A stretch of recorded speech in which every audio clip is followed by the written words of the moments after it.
सत श्री अकाल, नमस्कार, आदाब। पंजाबी रेडियो और पंजाबी टीवी यूएस से देख और सुन रहे सभी साथियों का स्वागत है इस समय के विशेष programme beyond the headlines with Mandeep Punia में। हर रोज की तरह प्रोग्राम में सीनियर पत्रकार मनदीप पूनिया जी का साथ होता है और खबरें होती हैं देश विदेश से साथ जुड़ी हुई। करते हैं सबसे पहले उनका स्वागत, फिर रुख खबरों का करेंगे। पूनिया जी, स्वागत है प्रोग्राम में। जी नमस्कार, सत श्री अकाल, आदाब। जी नमस्कार, सत श्री अकाल, आदाब। रुख अब खबरों का करते हैं। लगातार हम हर रोज बात करते हैं ईरान, अमेरिका और इजराइल की जंग के बारे में। ट्रंप ने ईरान को जंग रोकने का प्रस्ताव जो था ईरान का, उसको ठुकरा दिया है। दोबारा से जंग एक तरीके से शुरू हो गई, एक दूसरे पर हमले लगातार हो रहे थे। अभी किस और जाती दिख रही है ये सारी बातचीत है? क्योंकि पहले तो हमने बात की थी शायद परसों कि ये इस्लामाबाद में एक बार दोबारा से मिल सकते हैं ऑफिशियल्स। देखिए, लगातार इस्लामाबाद जो डिप्लोमेसी है उसकी हर हफ्ते नई किस्म से बातचीत तो होती रहती है कि हालांकि मीडिएटर अभी भी इस्लामाबाद ही है। देखिए, जो नया प्रस्ताव भेजा गया था शांति के लिए, पीस के लिए, डोनाल्ड ट्रंप ने कहा कि मैंने वो पढ़ा और वो मुझे बिल्कुल पसंद नहीं आया, इसे स्वीकार नहीं किया जा सकता। इससे पहले भी ट्रंप ने ईरान के ऊपर खेल खेलने का आरोप लगाया था। ईरानी सरकारी मीडिया के मुताबिक तेहरान ने रविवार को पाकिस्तान के जरिए अमेरिका को अपना नया प्रस्ताव भेजा था। रिपोर्ट के मुताबिक प्रस्ताव में युद्ध खत्म करने, फारस की खाड़ी और स्ट्रेट ऑफ होर्मुज में समुद्री सुरक्षा सुनिश्चित करने, प्रतिबंध हटाने, बैन हटाने और परमाणु कार्यक्रम पर बातचीत की बात कही गई थी। तो जो ये अमेरिका ने इसी हफ्ते में ईरान को 14 सूत्रीय प्रस्ताव भेजा था।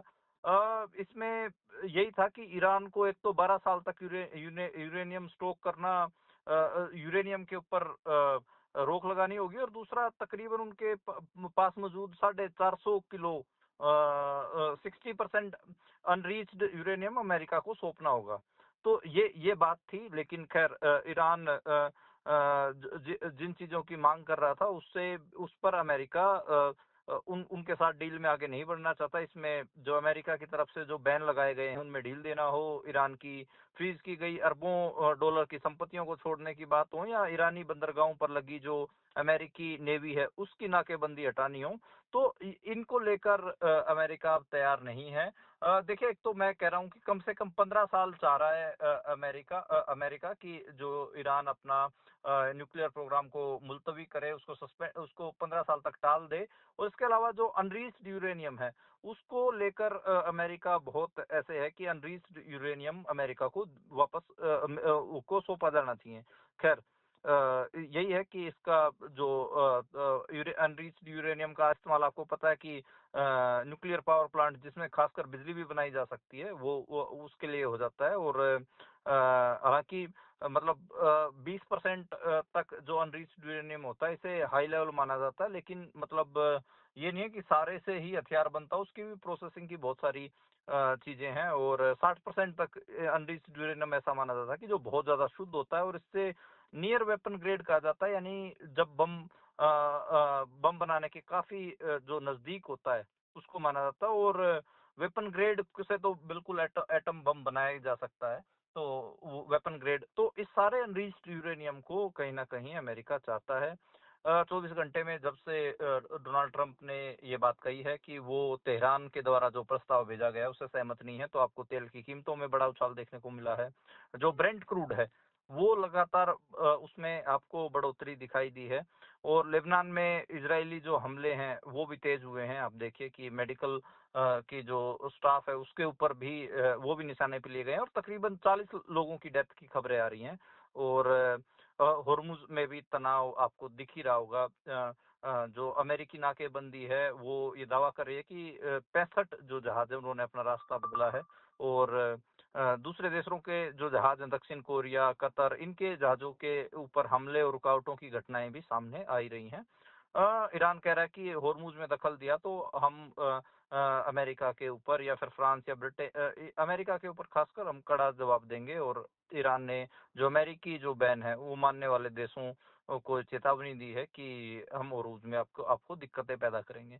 तो खैर, ईरान जो जंग है उसका आप असर तो देख ही रहे होंगे कि पूरे खाड़ी मुल्कों में है, यूएई, कुवैत, वहां पर भी ड्रोन अलर्ट जारी किए गए हैं। कतर के पास तो मालवाहक जो शिप हैं उनके ऊपर भी हमला हुआ है। और यूएई ने तो 2 ईरानी जो ड्रोन है वो मार कर भी गिराए हैं और कहा है कि हमारे एरिया में जो सुरक्षा को लेकर जो चिंताएं हैं वो लगातार बढ़ती जा रही हैं। तो सारे खाड़ी जो मुल्क हैं, खाड़ी के जो मुल्क हैं, उनमें इस जंग का असर दिख रहा है। लग रहा था कि कूलिंग पीरियड आएगा, मिनिमम रिलीफ मिलेगा, लेकिन ऐसा कुछ होता दिख नहीं रहा। और काफी अपन कहें कि दोनों ही मुल्क दो चीजों को लेकर खासे क्या कहें कि कठोर दिख रहे हैं, स्ट्रेट ऑफ हॉर्मुज और जो एटॉमिक प्रोग्राम है ईरान का। इन दोनों दो ऐसे पॉइंट हैं 14 में से जिनके ऊपर दोनों दोनों अपनी नाक को नहीं इधर उधर करना चाहते और बिल्कुल सीधा अपना उन्होंने रुख ले रखा है दोनों मुल्कों ने। जी, और इससे आगे बढ़े तो अभी इसी जंग के दौरान पीएम मोदी ने देशवासियों की देशभक्ति जगाने की कोशिश की है। हाँ, देशभक्ति जगाने की कोशिश ही नहीं कही, बल्कि कुछ अपील की है। और अपील बड़ी अजीबोगरीब है। आपको मैं अगर बात बताऊं तो उन्होंने 7 ऐसी अपीलें की हैं जिनके बारे में मेनली बात हो ही जानी चाहिए।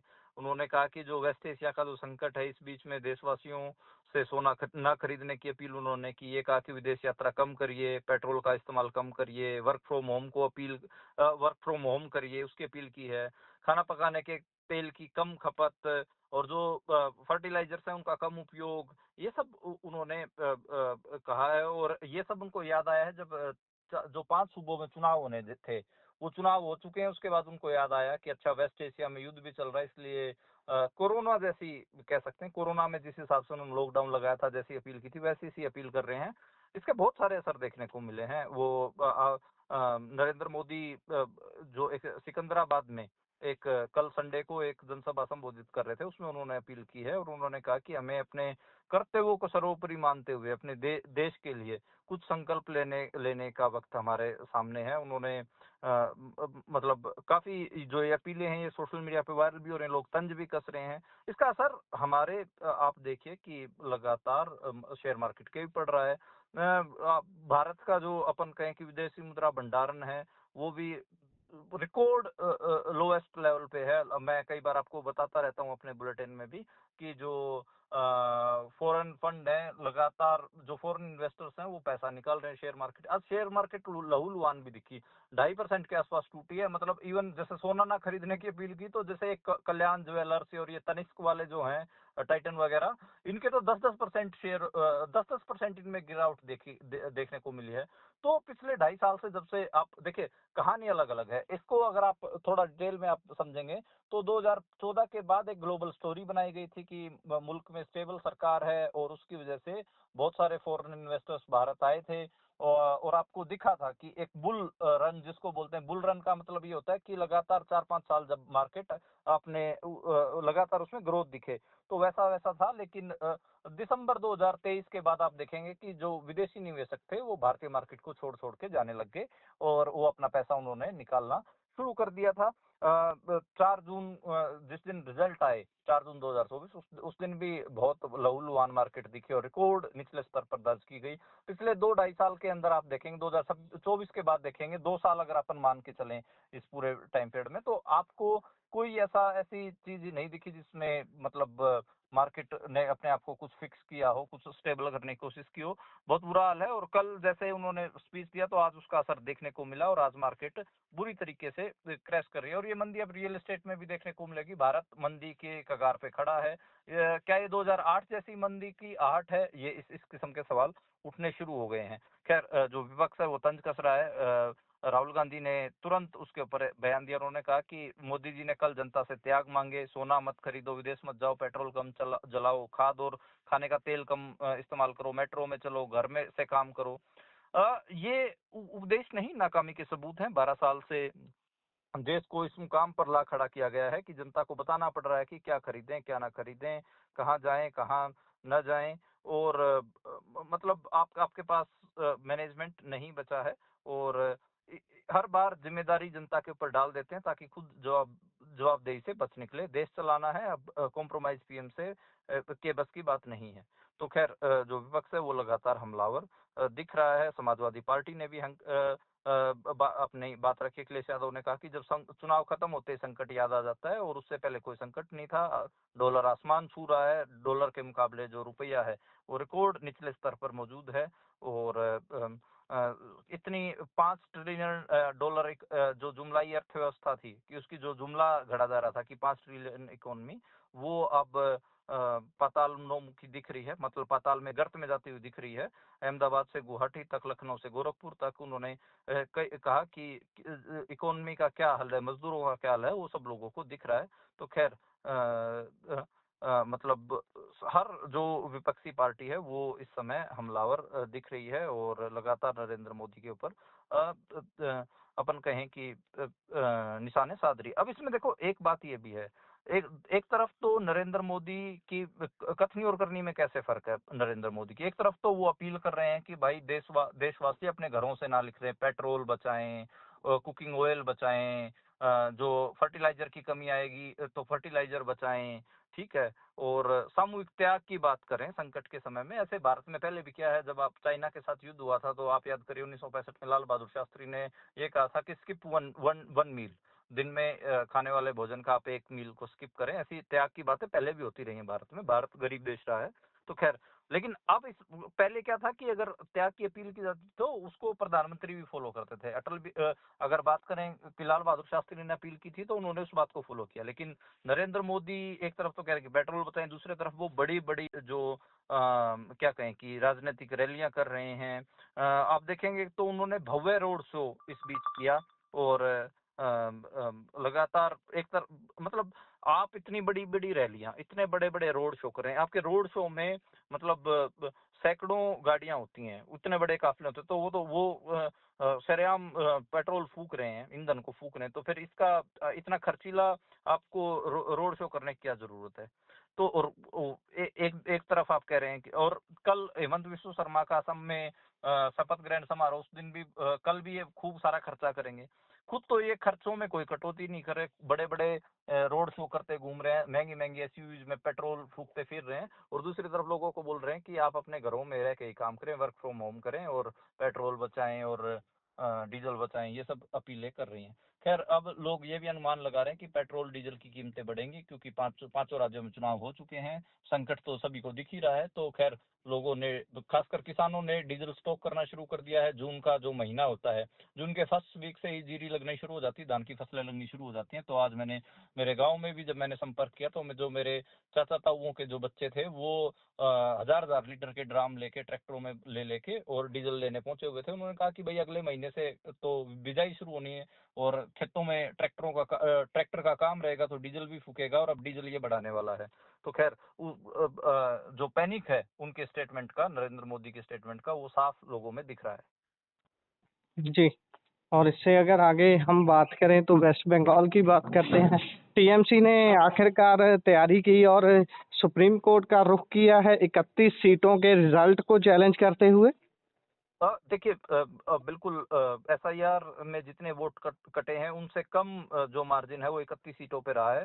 तो ये सुप्रीम कोर्ट गए थे और सुप्रीम कोर्ट के जो चीफ जस्टिस सूर्यकांत हैं, जस्टिस सूर्यकांत, उनके कोर्ट में सुनवाई हुई तो उन्होंने कहा कि आप फ्रेश पिटीशन दाखिल करें। तो ये बात कही गई है, फ्रेश पिटीशन दाखिल करने की बात कही गई है। और मतलब इतने जो वोट हटाए गए हैं उससे तो साफ दिख ही रहा है कि तृणमूल कांग्रेस को नुकसान हुआ है। ऐसी सीटें भी हैं, 128 सीटें ऐसी हैं जिनमें 30,000 से कम मार्जिन है, जबकि वहां पर 30,000 से ज्यादा वोटें काटी गई हैं। तो एसआईआर को लेकर तो जैसे तृणमूल कांग्रेस पहले जो आशंका जता रहा था तो वो तो सच्ची हुई है। और लेकिन सुप्रीम कोर्ट से कोई राहत मुझे लगता है कि तृणमूल कांग्रेस को नहीं मिलेगी, क्योंकि जो सूर्यकांत हैं, चीफ जस्टिस ऑफ इंडिया, वो बीजेपी की ही लैंग्वेज और उन्हीं के ही आदमी है। तो मेरे को नहीं लगता कि कोई न्याय सुप्रीम कोर्ट से तृणमूल कांग्रेस को मिलेगा। खैर, वो अपने हिसाब से चीजें करने की कोशिश कर रहे हैं, पर मुझे नहीं लगता कि उनको किसी किस्म की का फायदा होगा। खैर, पश्चिम बंगाल काफी अभी भी हॉट बना हुआ है। वहां पर शुभेंदु अधिकारी का जो पीए जो मारा गया था, उस हत्याकांड में 3 लोगों की गिरफ्तारी भी हुई है। ममता बनर्जी को खूब ज्यादा बीजेपी अभी भी ट्रोल कर रही है। तो खैर, देखते हैं कि कैसे चीजें आगे बढ़ती हैं। जी। और इसे आगे अगर बढ़ें तो एक इंस्टाग्राम रील जो राहुल गांधी की विजय के साथ डाली गई थी जब वो शपथ ग्रहण समारोह था उनका, उसको कांग्रेस बोल रही है कि सरकार ने ब्लॉक किया है। सरकार बोल रही है कि इंटरनल सिस्टम के कारण ब्लॉक हुई है वो वीडियो। मैं और भी देख रहा था काफ़ी जगह पर कि उनके लाइक डिसलाइक वगैरह को बड़ा हाईलाइट करके दिखाया जा रहा था कि जब उधर वेस्ट बंगाल में शुभेंदु अधिकारी अपना शपथ ग्रहण करते हैं, उनके साथ मोदी जी की तस्वीर 2 मिलियन लाइक पर है और इधर विजय और राहुल गांधी की तस्वीर 8 मिलियन लाइक पर है। वो उस पे विवाद छिड़ा हुआ है।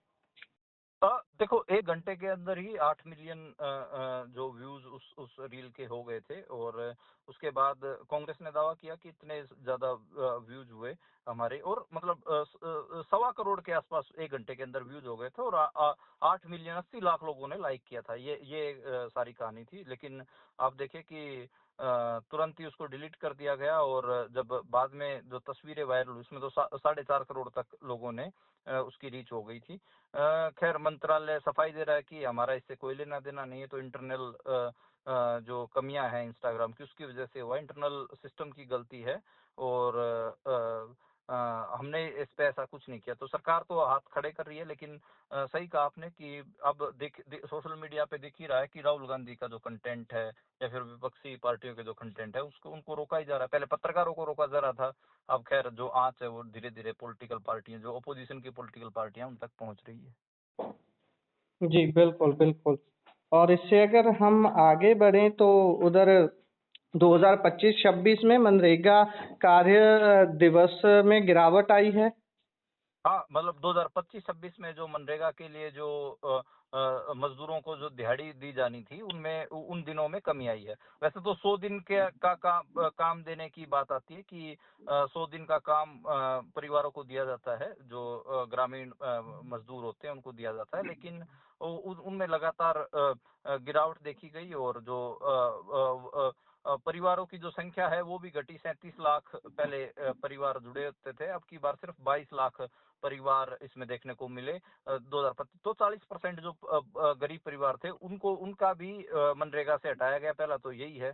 दूसरा, आप जो डेज थे, वर्किंग डेज थे, उनमें भी कमी देखने को मिली और सबसे ज्यादा जो गिरावट देखने को मिली वो तमिलनाडु में, हरियाणा में, हिमाचल में, तेलंगाना में देखने को मिली। 40% से ऊपर इन राज्यों में मनरेगा नहीं दिया गया। खैर अभी तो नया कानून जी राम जी लागू हो चुका है, देखना होगा कि उसका कितना असर आता है। लेकिन आप देखें कि कोई परिवार ऐसा नहीं मिला जिसमें 100 दिनों तक जो पूरा काम करने की बात है वो दिखी हो कई राज्यों के अंदर।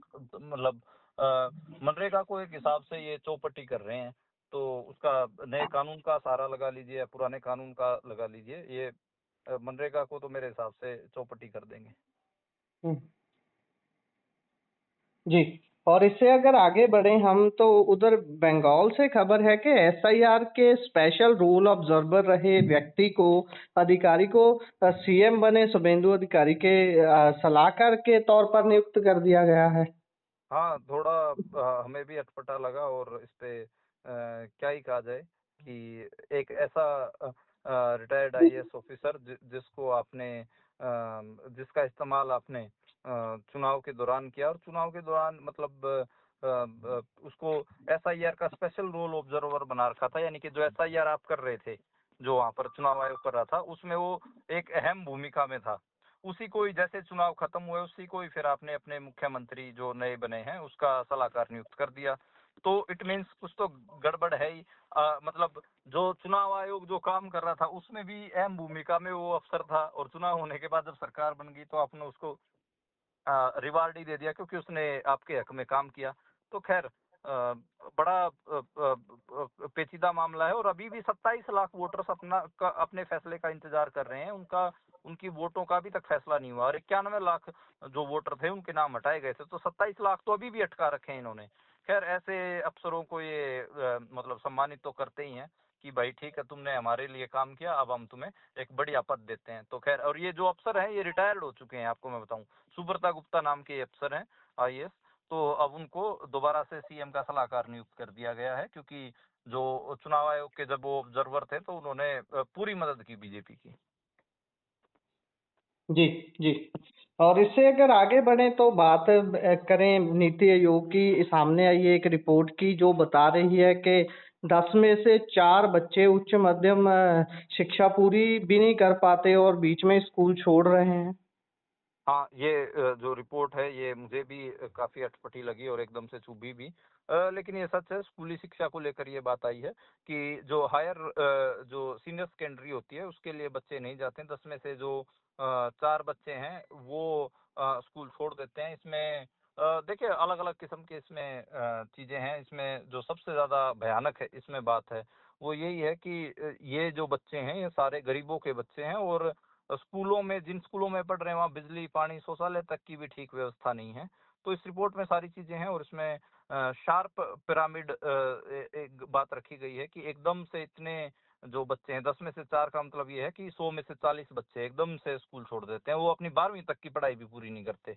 तो खैर काफ़ी बड़ा ड्रॉप रेट है। बिहार, मेघालय, नागालैंड, असम इन सूबों की ज़्यादा हालत ख़राब है। यहाँ पे सबसे ज़्यादा ड्रॉप रेट देखे जा रहे हैं। केरल वगैरह, पंजाब, हरियाणा यहाँ पे फिर मुकाबलतन ठीक है। यहाँ पे इतना ड्रॉप रेट नहीं है। तो जो अभी भी जो भारत है वो अपने बच्चों को 12वीं क्लास यानी कि सीनियर सेकेंडरी तक पूरी नहीं करवा पा रहा और 40 बच्चे मतलब 40% जो बच्चे हैं वो 12वीं पूरी नहीं कर पा रहे। तो काफ़ी इसको मतलब शर्मनाक ही मानेंगे कि हम 21वीं सदी में बात करें लेकिन हमारे साथ हम अभी भी शिक्षा के मामले में काफ़ी पिछड़े हुए हैं। जी। और उधर खबर आज की जो ताज़ा है कि पंजाब सीएम भगवंत मान के चचेरे भाई बीजेपी में शामिल हो गए हैं। पहले आप में वो कैंपेन इंचार्ज तक रह चुके हैं। अभी क्या उनके घर के बाहर भी जाकर लिखेंगे गद्दार? हाँ, भगवंत मान के जो सचेरे भाई हैं ज्ञान सिंह मान सोमवार को आज उन्होंने बीजेपी में ज्वाइन की है। नायब सिंह सैनी हरियाणा के मुख्यमंत्री और बीजेपी पंजाब के प्रधान सुनील जाखड़ ने पार्टी ज्वाइन की है।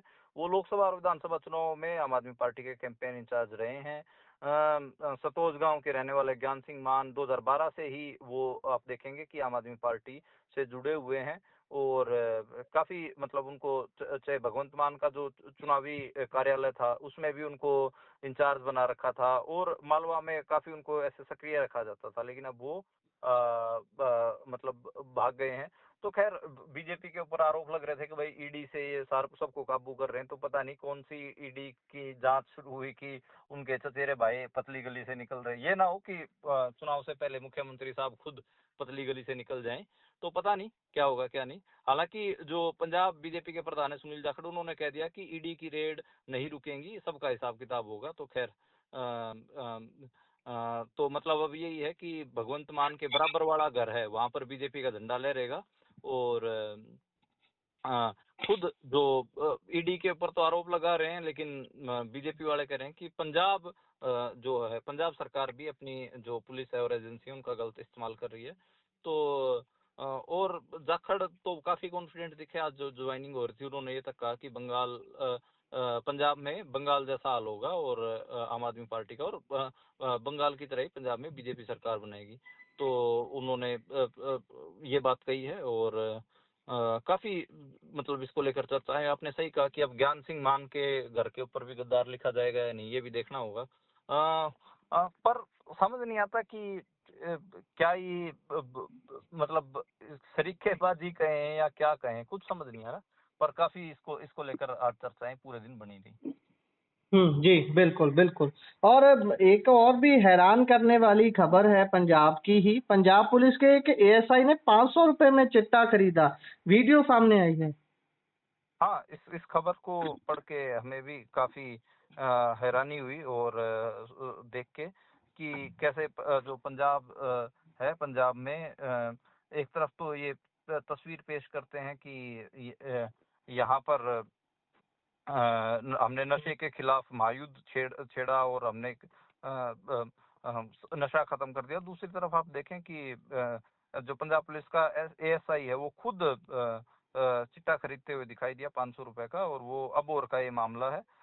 जो अबोर के एमएलए हैं संदीप जाखड़ उन्होंने भी इसको लेकर ट्वीट किया और काफी हंगामा होने के बाद फिर एसपी जो अबोर के एसपी थे उन्होंने इस एएसआई को सस्पेंड कर दिया है और पूछताछ के लिए बुलाया गया है। और तकरीबन जो ये सोशल मीडिया पे वीडियो वायरल हो रही है वैसे तो 4-5 दिन पुरानी है पर आज ये एक बड़ा मतलब मुद्दा बना रहा। और इसके बाद पंजाब पुलिस को मतलब खुद एक्शन लेके और उसको सस्पेंड करना पड़ा है और पूछताछ के लिए लाइन हाजिर किया गया। देखते हैं इस केस में क्या होता है। लेकिन ये बहुत शर्मनाक है कि पंजाब पुलिस के जो जवान है खुद वो चिट्टे के व्यापार में शामिल कह लीजिए, खुद चिट्टे का नशा कर रहे हैं ये कह लीजिए। लेकिन काफी इसको लेकर किरकिरी भगवंत मान सरकार की आज हुई है और पंजाब पुलिस की हुई है। जी, इसी के साथ प्रोग्राम का समय यहाँ समाप्त होता है। आप जुड़े जानकारियां साझा की, बहुत बहुत धन्यवाद।